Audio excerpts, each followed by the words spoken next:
Dans cette vidéo, on va te détailler comment on a vendu notre appartement seul, sans agence, étape par étape. Wow. Et si c'est pas déjà fait, pense à t'abonner et à activer la petite cloche ci-dessous pour ne rater aucune de nos aventures. Mais avant tout, jingle!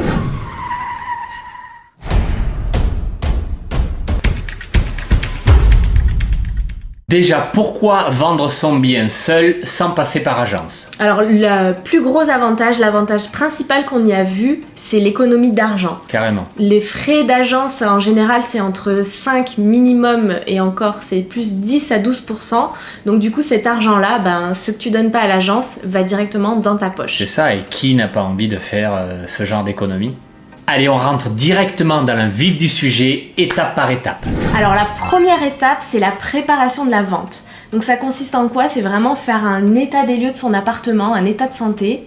C'est ça. Voilà, voir, concrètement, c'est quoi? C'est s'il y a des peintures à refaire, des murs à repeindre, s'il y a des canalisations, des petites réparations. C'est ça. Ben voilà, forcément ça il faut les avoir fait au préalable, mettre en valeur les points forts mais également les points faibles, ne t'amuse pas à les cacher, il n'y a aucun intérêt à ça. Mais qu'est-ce que tu lui as vendu à ce petit? Pistache? T'as vendu mon oiseau mort à un petit aveugle? Le Pistache avait même plus de tête! Et alors? J'ai fait ce qu'il fallait. Elle est belle, Pistache. Tu sais dire elle est belle, Pistache? Elle est belle, Pistache. Qu'est-ce qu'elle est belle, Pistache. Faut aussi que tu te poses la question, savoir si tu veux vendre ta maison ou ton appartement meublé ou non. C'est ça. Donc nous, pour notre cas, on l'a vendu meublé parce qu'en fait, on s'expatrie et on voulait pas passer par des containers, des prix exorbitants, surtout en ce moment, tout a flambé.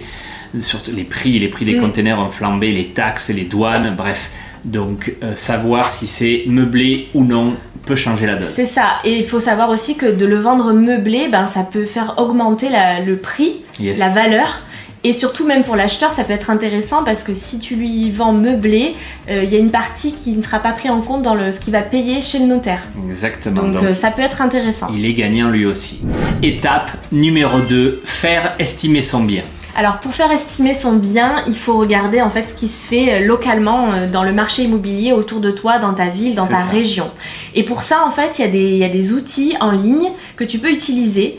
Donc on te mettra les liens en dessous dans la description. Donc nous on est allé sur meilleuragent.com et c'est vrai que c'est top. Ça te permet de faire une estimation, tu rentres les données de ton appartement et ça te donne un prix qui est assez juste. C'est ça, tu pourras pas te planter en fait.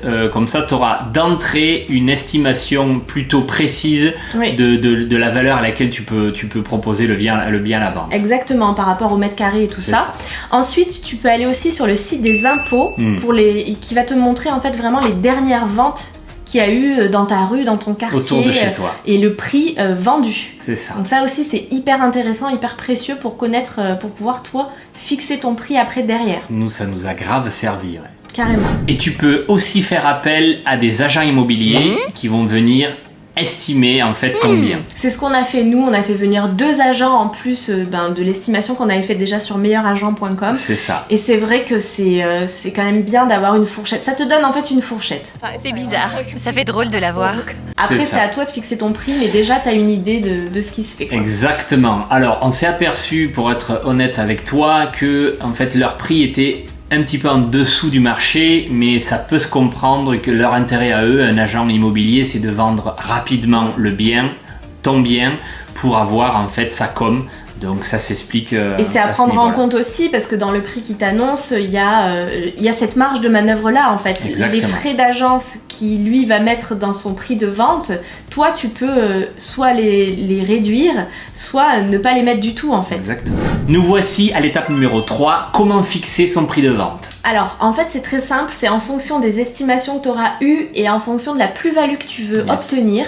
Donc pour ça, il faut que tu appelles ta banque si tu as des crédits en cours pour qu'ils te donnent le solde de tes crédits et les frais de remboursement anticipé. Une fois que tu as ce montant et que tu as une idée du prix à laquelle tu veux le vendre, tu fais le calcul et tu fixes ton prix de cette manière. Exactement, prévois une marge de manœuvre. L'humain et plus particulièrement le français aime bien négocier, c'est ça.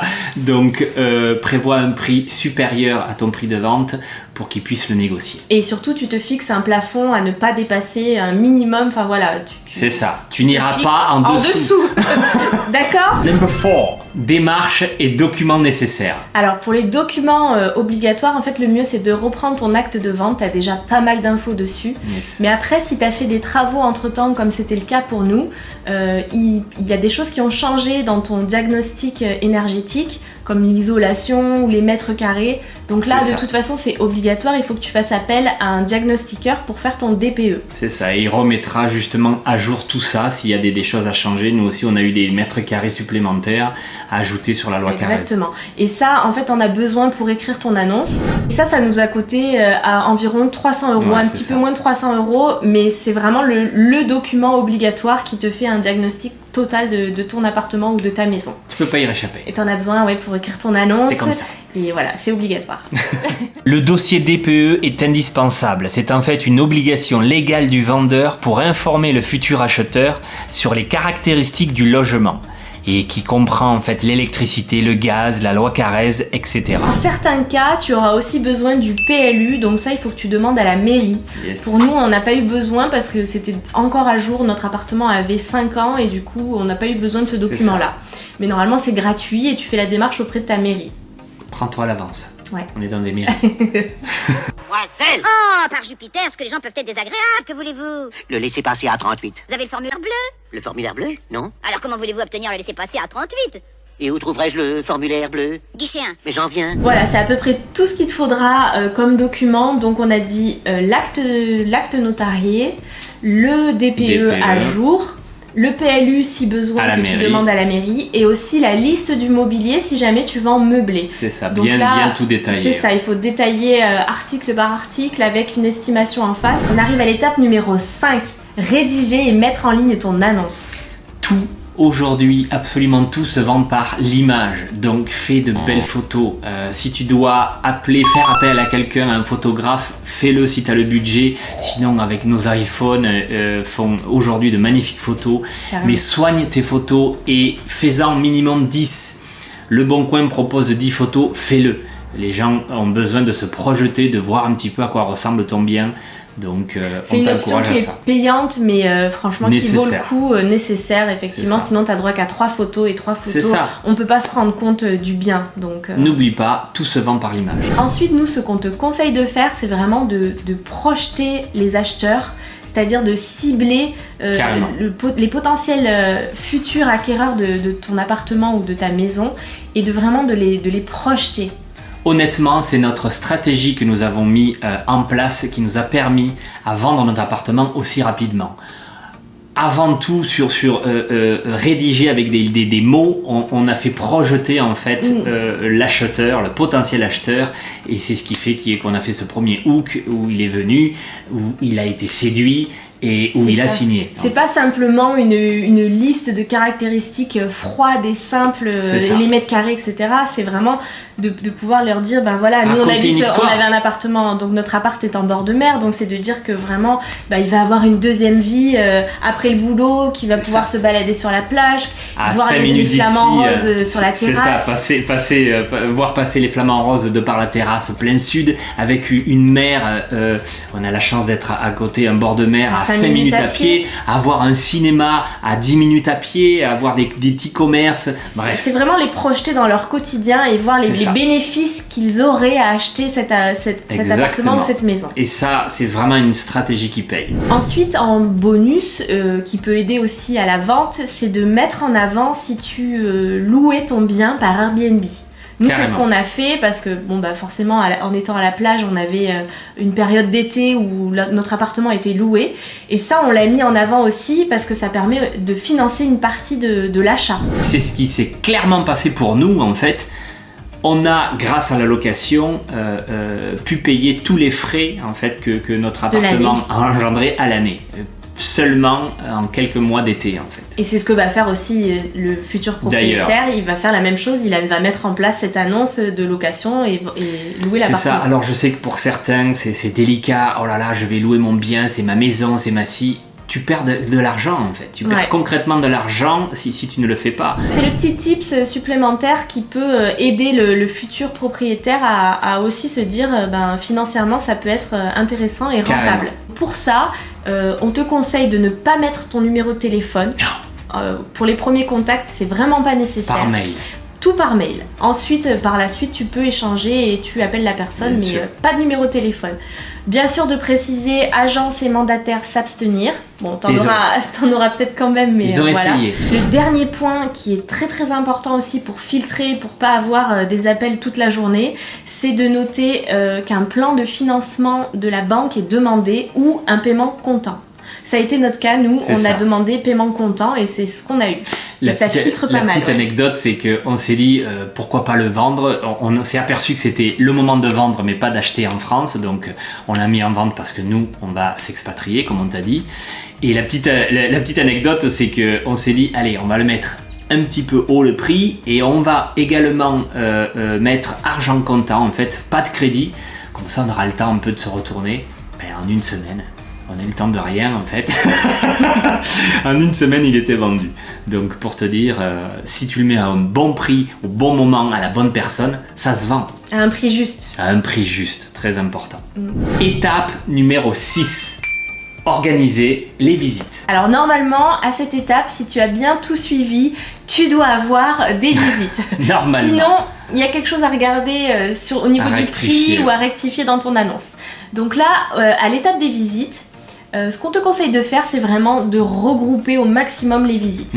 Pourquoi ? Parce que ça va te faire gagner déjà du temps. Au lieu d'éparpiller sur la semaine plusieurs visites, t'en as une seule concentrée avec plusieurs personnes. C'est ça. Et aussi, ça va jouer sur le biais de l'urgence et ça va faire marcher la concurrence. Le fameux « oh putain, je veux pas louper l'affaire, donc j'achète » en fait. Et ça, on n'a pas eu l'occasion de le faire parce que nous, comme on t'a dit, on a eu qu'un client qui a de suite eu le coup de cœur, qui a acheté. Mais c'est vrai que c'est redoutable en fait. Ça marche très bien. Tu mets 2-3 personnes au pas de ta porte. Ah ben, vous êtes arrivés en même temps. Bonjour, allez-y, visitez. Et là, de suite, ça va pousser. Ça t'aide aussi à ne pas jouer trop sur ta marge de négociation aussi. Voire pas du tout. Exactement. Si vraiment il y a 2 ou 3 vendeurs qui sont intéressés. Là, on a eu ça, une amie à côté, à la Grande Motte. Qui a même proposé plus. Le gars, il y avait un prix de vente, c'était 350 000 €. Il a posé 360 ou 370. Il dit, je vais pas m'emmerder, je pose ça et content. Redoutable. Donc c'est redoutable. Et on a oublié aussi de te préciser que nous, on est passé simplement par Le Bon Coin. Ça a suffi cette marketplace pour proposer notre bien et qui se vende. En fait, on l'a mis sur Le Bon Coin en rajoutant l'option avec les 10 photos. C'est ça. Mais on l'avait mis aussi sur particulier à particulier. Mais en fait, on n'a pas eu le temps d'avoir de demande. Il n'y a pas eu de vue sur ce particulier à particulier parce que ça a été très rapide sur Le Bon Coin. Ouais. Donc ça reste quand même un endroit assez efficace et où les Français ont l'habitude d'y aller. Carrément. Nous voici à la dernière étape et pas des moindres. La vente. Donc là, si tu as suivi les étapes dans l'ordre, que tu as signé ta promesse de vente, normalement tu en arrives à l'étape de la vente. Donc là, tu vas avoir besoin d'un compromis de vente. Donc nous, ce qu'on a fait et ce qu'on te conseille de faire, c'est directement de contacter ton notaire. Ou si tu n'en as pas, de prendre le notaire de l'acheteur. C'est ça. Donc ça, vous convenez ensemble d'un notaire qui va te donner une liste de documents à fournir. Donc tu lui envoies la promesse de vente avec la description du bien. Il va te demander normalement l'acte de vente, des papiers d'identité, ton RIB, le DPE, enfin tout un tas de documents que tu vas lui fournir, lui, pour qu'il puisse rédiger le compromis de vente. Et après, vous allez convenir avec l'acheteur, le notaire et toi-même une date pour signer le compromis de vente. C'est vrai que ça peut être vraiment challengeant émotionnellement de vendre son appartement. Ah ouais, ça bouge. Ouais, c'est pas rien quoi. C'est sa maison, c'est son chez-soi, même si j'arrive pas à le dire. Super bien dit. C'est son chez-soi. Mais franchement, au final, je m'en faisais toute une montagne de vendre, sans passer par une agence. Et au final, ça s'est fait très simplement. et sans forcément avoir d'aide à côté. Donc, ta croyance du début c'était ah non, je vais perdre du temps, on va perdre du temps. Et au final on en a gagné parce qu'on avait le contrôle sur ce qu'on faisait. Carrément. Et je regrette pas. Si c'était à refaire, je revendrais sans passer par agence.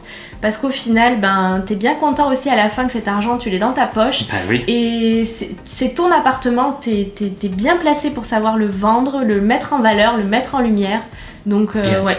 Eh bien si toi aussi tu veux vendre ton bien comme un grand sans passer par agence, eh bien voici les 7 étapes à suivre. Donc 1. Préparer la vente.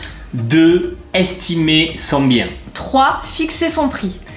4. Démarches et documents nécessaires. 5. Rédiger et mettre en ligne son annonce. 6. Organiser les visites. Et enfin 7. La vente et la signature chez le notaire. Yes, voilà, maintenant tu sais tout, t'as les cartes en main pour vendre ton bien et c'est à toi de jouer. Et voilà, la vidéo touche à sa fin. On espère sincèrement que cette vidéo aura pu t'aider dans ta démarche ou dans ta future démarche. Et si c'est le cas, n'hésite pas à nous mettre des pouces en l'air, des commentaires ou à partager la vidéo. Yes, allez, bisous. Et bisous. J'ai craché. Ouais. Je refais sans cracher. Ok. C'est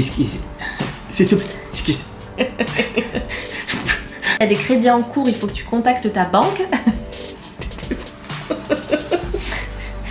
Qu'est-ce qui s'est passé? J'ai cru que tu avais entendu le mot plus-value.